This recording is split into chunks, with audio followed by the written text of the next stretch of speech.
እንግዲህ እንዴት ናችሁ? ሳምንታችሁ እንዴት ነበር? እንደተለመደው ቻናላችንን ሰብስክራይብ በማድረግ ጀምሩት። የኛ ቤተሰብ ሁኑ፣ የሀበሻ ጣም ቤተሰብ ሁኑ። እንደዚሁም ሼር አድርጉት፣ ኮሜንትም አድርጉልን። እንደተለመደው እንግዲህ መረጃዎችን ወደ እናንተ ይዘን መጥተናል።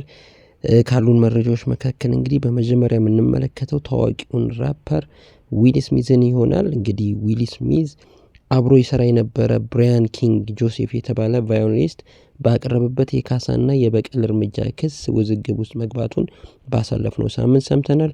በሳምንቱ መጀመሪያ እንግዲህ በሎስ አንጀለስ ከፍተኛ ፍርድ ቤት የቀረበው የክስ መዝገብ እንደሚያመለክተው ቫዮሊኒስቱ እንግዲህ ባለፈው መጋቢት ወር በላስ ቬጋስ ሆቴል ውስጥ የደረሰበትን የደህንነት ጥሰት እና የወሲብ ትንኮሳ ስጋት ሪፖርት በማድረጉ ከስራ እንደተባረረ ገልጿል። ብራያን ኪንግ ጆሴፍ በበኩሉ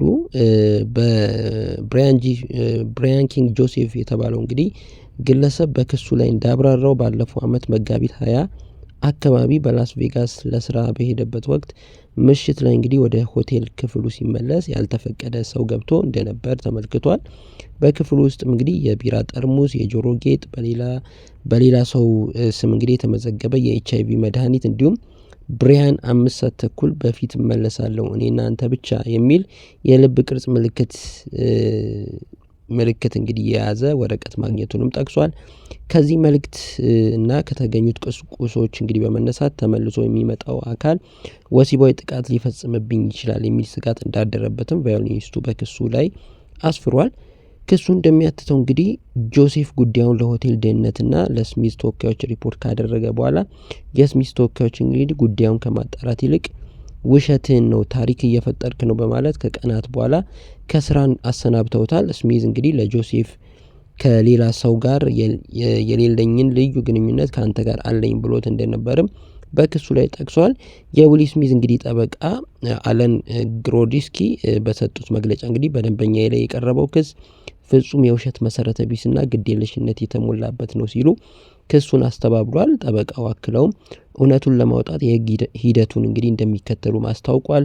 የ57 ዓመቱ ዊል ስሚዝ እና ማኔጅመንቱ የተከሰሱበት ይህ ጉዳይ አርቲስቱ እንግዲህ ለቅርብ ጊዜ አልበሙ ቤዝድ ኦን ኤ ትሩ ስቶሪ ባደረገው የሙዚቃ ቱር ላይ የተከሰተ መሆኑንም እንግዲህ በዚህ ዘገባ ላይ ተመላክቷል ማለት ነው። እንግዲህ ታዋቂ ሰዎች በተለይ ሆሊውድ አካባቢ ያሉ ሰዎች እንግዲህ ከዚህ ከተመሳሳይ ጾታ ጋር ግንኙነት ጋር በተያያዘ በተለይ ስም ያላቸው ሁሉ አሁን ስማቸው የተነሳ ነው የሚገኘው።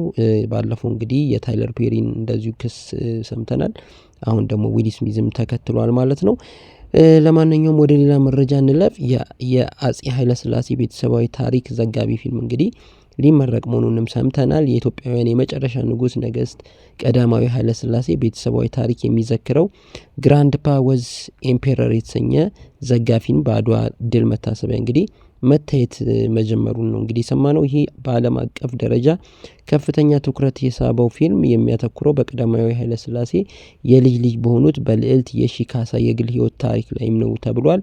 ፊልሙ በቤተሰባዊነት ውስጥ የነበረውን የልጅነት የቅንጦት ሕይወት በድንገት የተቀየረበትን የ1966ቱን አብዮት እንዲሁም የቅርብ ቤተሰቦቿ ለዓመታት በእስርና በስደት ያሳለፉትን መራራ ታሪክ በዝርዝር ይተርካል።